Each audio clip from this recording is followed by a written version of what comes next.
Hello guys, तो मैं लौट आई हूँ अपने बहुत ही इंटरेस्टिंग ब्लॉग के साथ बहुत टाइम के बाद। लेकिन आज मैं आपको एक बहुत इंटरेस्टिंग जगह का नाम और दिखाने वाली हूँ वो जगह। और टूर आज मैं आपको दिखाने वाली हूँ नैनी डांडा से रुद्रपुर का। जी हाँ, आपने बिल्कुल सही सुना, नैनी डांडा। तो ये हमारा एक ब्लॉक है पौड़ी गढ़वाल का। और मैंने आपको अपने पिछले ब्लॉग में बताया था कि वो शायद मेरे दुधारखाल का लास्ट ब्लॉग हो सकता है, क्योंकि गाइज मेरा ट्रांसफ़र हो चुका है इधर नैनी डांडा के साइड। ये हमारे कुमाऊं के थोड़ा पास पड़ता है और रामनगर के भी थोड़ा पास पड़ता है। तो आज हम रामनगर होते हुए जाएंगे और आपको मैं दिखाते हुए जाऊंगी सारे रास्ते का व्यू, और बताते हुए जाऊंगी कि हम कहाँ कहाँ और किस किस जगह से होकर गुजरेंगे। यहाँ पर बीच में काफ़ी सुंदर सुंदर और छोटे छोटे गांव पड़ते हैं और रास्ता तो बहुत ज़्यादा अच्छा है। आपको दिख रहा होगा ब्लॉक कितना अच्छा जा रहा है हमारा, जैसा आप व्यू पहाड़ों में देखते होंगे। तो हमारी पिछली लोकेशन से भी ज़्यादा अच्छा व्यू है यहाँ पर, और मौसम यहाँ बहुत ज़्यादा अच्छा रहता है।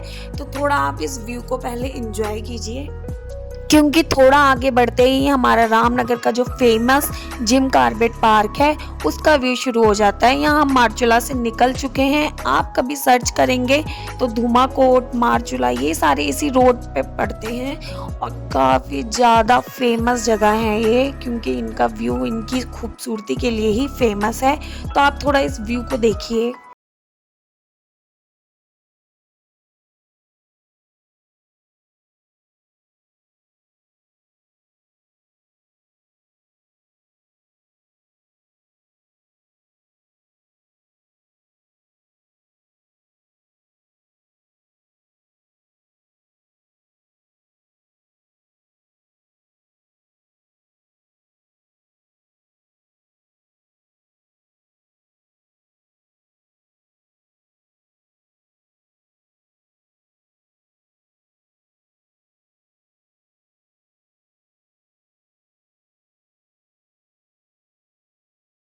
यहाँ हमें रोड के पास ही आप देख सकते हो कितने सारे हिरन देखने के लिए मिल गए थे, और ये काफ़ी शांत थे, गाड़ियाँ थी, सब लोग काफ़ी रुक कर इनको यहाँ पर कैप्चर कर रहे थे और ये आराम से इस तरह से घूम रहे थे, और इन्हें देखकर मुझे तो बहुत ज़्यादा सुकून मिला। उसके बाद हम पहुँच चुके थे गिरजिया मंदिर। तो यहाँ से आप अगर आए हैं कभी रामनगर के इस गिरजिया मंदिर में तो आपको इसकी मान्यता का पता होगा, और यहाँ पे किस तरह से मंदिर है ये भी आप जानते होंगे। और अगर अभी तक नहीं आए हैं तो यहाँ घूमने ज़रूर आए। रुद्रपुर, हल्द्वानी, काशीपुर, जसपुर, गदरपुर वाले लोग अगर अभी तक इस मंदिर नहीं आए हैं तो आप ज़रूर यहाँ आ सकते हैं, क्योंकि ये घूमने के लिए फैमिली के साथ काफ़ी ज़्यादा अच्छी जगह है, काफ़ी स्पिरिचुअलिटी है यहाँ पर। और आप देख सकते हो कितने बीच में ये मंदिर फैला है, और यहीं से हमें दर्शन हो जाते हैं गिरजिया माँ के। और यहाँ पर आप देख सकते हो गंगा जी का बहाव कितना ज़्यादा तेज है, क्योंकि बारिश का मौसम चल रहा है।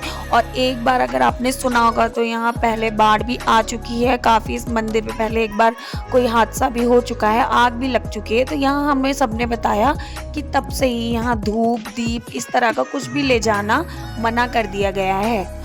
तो हम लोगों ने भी सिर्फ नारियल और प्रसाद खरीदा, और उसके बाद हमने सोचा पहले हम गंगा जी में स्नान करेंगे और उसके बाद मंदिर के दर्शन करेंगे।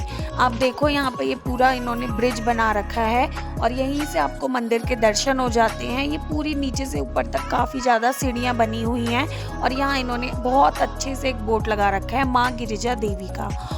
और गाइस मैं बता देती हूँ कि आप जैसे ही यहाँ पर आओगे ना तो आपको एक अलग ही तरह की वाइब यहाँ पर फील होगी। अभी आजकल तो इतनी भीड़ नहीं है जबकि सावन चल रहे हैं, लेकिन सावन के टाइम ही यहाँ पर काफ़ी भीड़ भी रहती है। और अब आप ये आवाज़ सुनिए कि गंगा जी का बहाव कितना ज़्यादा तेज था।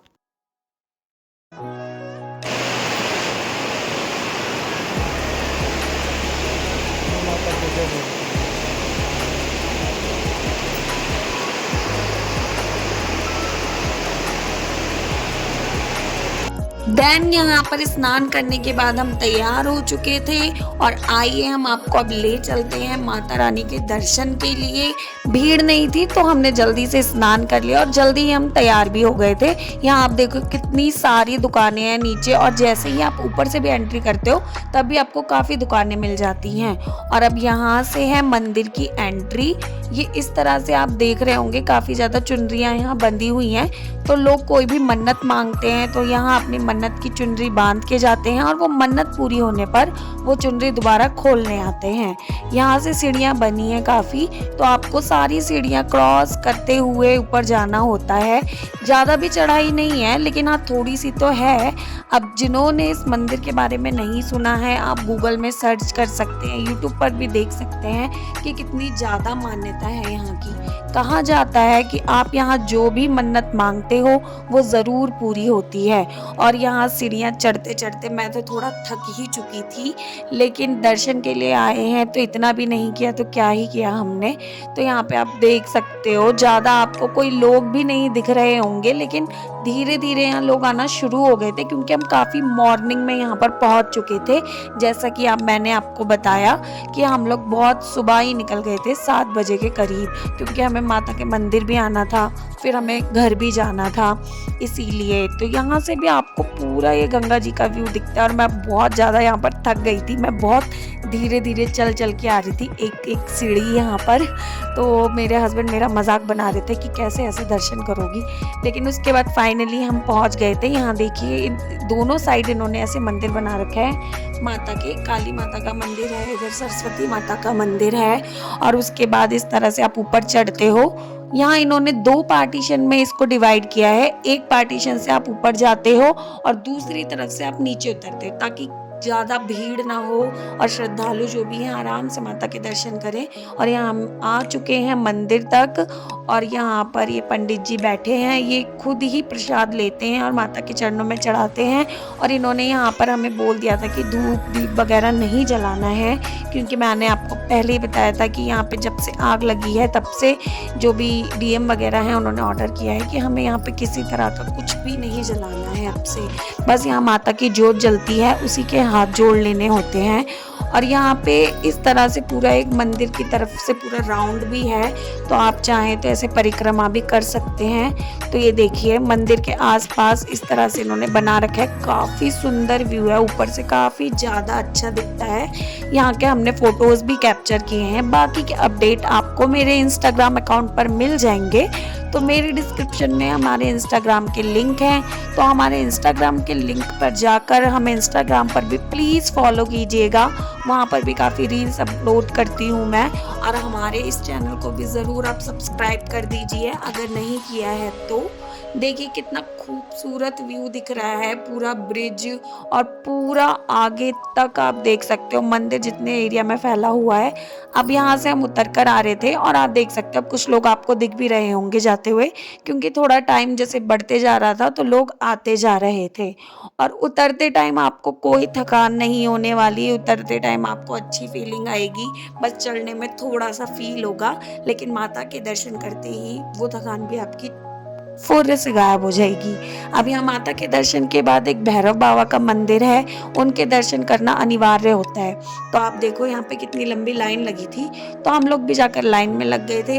यहाँ भैरव बाबा की गुफा बनी हुई है, और यहाँ पर दर्शन करने होते हैं। इनके लिए यहाँ से हम अलग से प्रसाद लेते हैं। जो माता का प्रसाद होता है वो हम भैरव बाबा पर नहीं चढ़ाते हैं। तो यहाँ अंदर ये गुफा टाइप बना रखा है, यहीं पे भैरव बाबा की मूर्ति है, शिवलिंग है, तो यहीं हम प्रसाद चढ़ाते हैं, हाथ जोड़ते हैं। यहाँ पर भी एक पुजारी जी बैठे हुए थे, तो हमने यहाँ दर्शन किए और हमें बहुत ज़्यादा शांति मिली।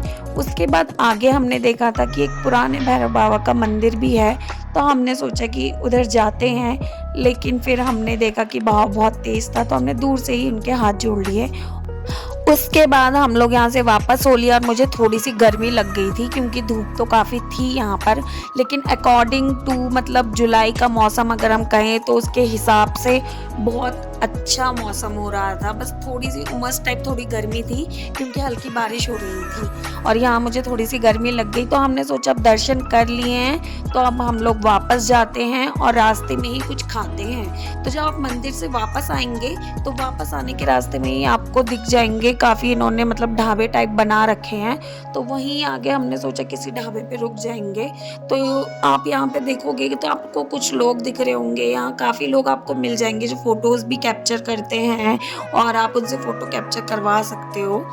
तो फाइनली हम ढाबे पर बैठ चुके थे और मेरा तो कुछ लाइट खाने का मन हो रहा था, तो मैंने ऑर्डर की थी मैगी और हमने एक प्लेट छोले भटूरे ऑर्डर किए थे। काफ़ी गर्मी लग रही थी तो हमने सोचा बस थोड़ा थोड़ा ही खाकर हम चलते हैं। तो यहाँ छोले भटूरे आ चुके थे लेकिन मैगी नहीं आई थी, तो स्टिल मैं वेट कर रही थी। और आप देख सकते हो यहाँ छोले भटूरे हम ख़त्म करने ही वाले थे तब जाके मेरी मैगी आई है यहाँ पर। और उसके बाद हम चल पड़े थे फिर से अपने रास्ते की ओर। और मुझे तो ऐसा लगता है कि हम बस अब ट्रैवल और ट्रैवल ही करते जा रहे हैं और हमारे इस ट्रैवल में आप लोग बस हमारे साथ यूं ही बने रहिए और हमें अपनी ब्लेसिंग्स, अपना प्यार हमें देते रहिए। हमारे चैनल को फॉलो कीजिए, सब्सक्राइब कीजिए, लाइक कीजिए, कमेंट कीजिए, शेयर कीजिए। और अगर आपको और भी कुछ देखना है हमारे चैनल पर तो आप हमें कमेंट करके बता सकते हो और मैं पूरा टाइम निकालूंगी और कोशिश करूंगी कि मैं आपके लिए उस तरह के ब्लॉग भी ला सकूं। रास्ते का व्यू आप देख सकते हो, कितनी ग्रीनरी है, कितना ज़्यादा सुंदर लग रहा है। और बस व्यू देखते ही बस मेरा तो बार बार मन कर रहा था कि मैं हर मोमेंट, हर व्यू कैप्चर करते जाऊं और आप लोगों को दिखाते जाऊं कि देखिए अगर हम इस जगह पर हैं तो लिटरली हम तो ऐसा ही बोलेंगे कि हम किसी जन्नत में रह रहे हैं, क्योंकि यहाँ काफ़ी शांति है और कोई शोर शराबा नहीं है। और बस यहाँ राइडिंग भी करो, चलते भी जाओ तो आप और फिर आगे बढ़ते हुए हम यहाँ बाजपुर वाले रोड पर आ गए थे। बाजपुर बस 23 किलोमीटर दूर था, तो बाजपुर देन दौरा, देन हम आ जाएंगे रुद्रपुर। तो हमारे इस ट्रैवल की जर्नी में हमारे साथ बने रहिए और हमें सब्सक्राइब करना बिल्कुल ना भूलें। Thank you for watching.